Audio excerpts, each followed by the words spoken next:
No, now it won't start. Like a dumb motherfucker. Okay, so we're just making sure of the connections before we tamper and do anything.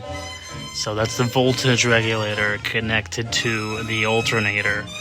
Mine, this alternator is an old one, and it has like the 3-prong. Don't know why, but okay. And that goes with that. I think that goes to the battery, the positive. And then back here, don't forget, that's the negative. And this thing has 3 wires in the back. So 1 to the negative, 1 to this positive right here. And then that last one is the big one right here. And then again, the voltage regulator just has 3.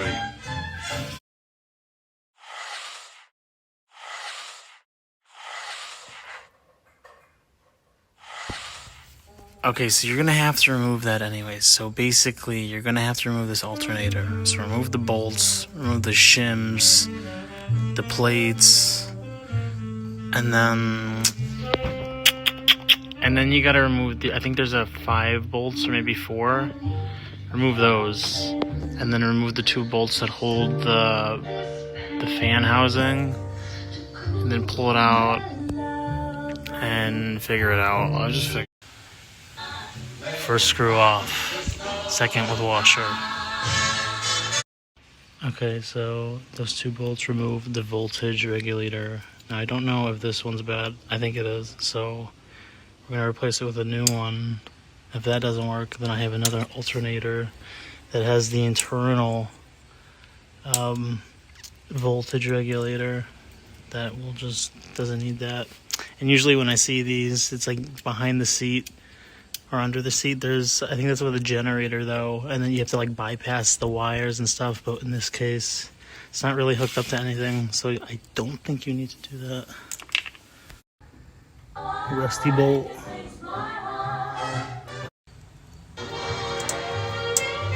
Okay, now I'm gonna remove this bolt that holds the back of the alternator. Remove bolt, this little thing, and the shims, like 4 shims.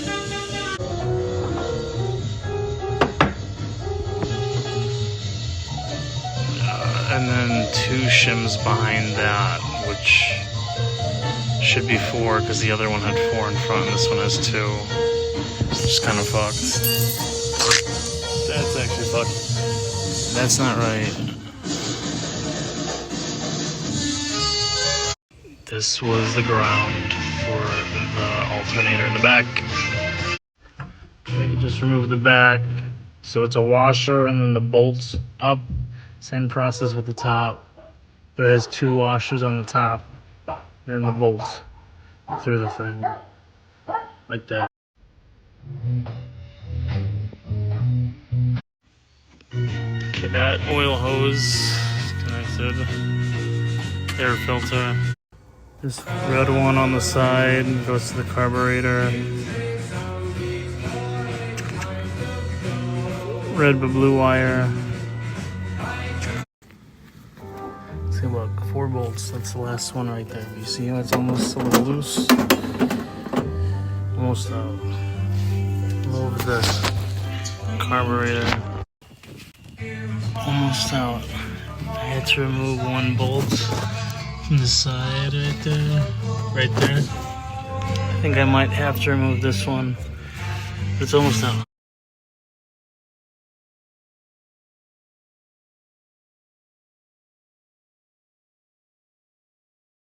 Yeah, so it goes out like this. So it's pointed out like this. Pointing out this way. So taking it out of these. That's 1 shim. And then this part, I think you have to use that tool. This just slides right off, but it has those threaded pins, so you have to remember that. So I took that out from the original starter. You're gonna have to put that on the new starter. Has a screw and a washer, each one. It's a sandwich. until it goes like this. Exactly like that. So, alright, that's the second one removed. So there's one in the back and one in the front. Put them on there. These bolts always come from the new alternator, so you don't need them. Okay, so remember that guy removed the ignition coil, the middle one, and then right now I'm going to remove this black one right here with the gold top right there, so I can put back the alternator. This is how you know you didn't set up your alternator right, when you twist it and you hear this. If you move it, if you spin it, let it move freely, and you hear that, it's not right. Add one more shim, 2 shim, whatever you gotta do, but you should not be hearing that shit. Showing that it has that pin.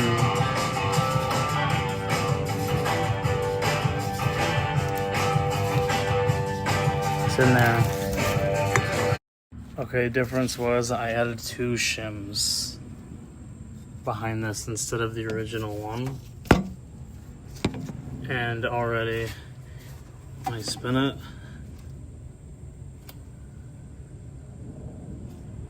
smooth, I don't hear anything. That's a good sign, that's what you want.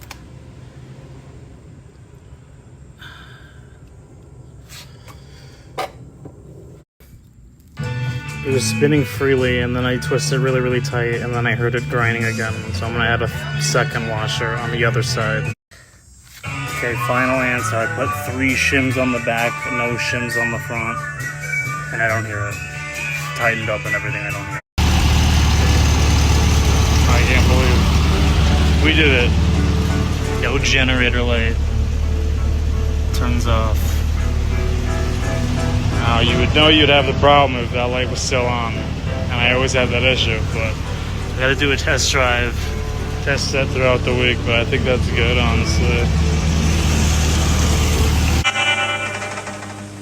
Alright, boom. Ah, what the fuck?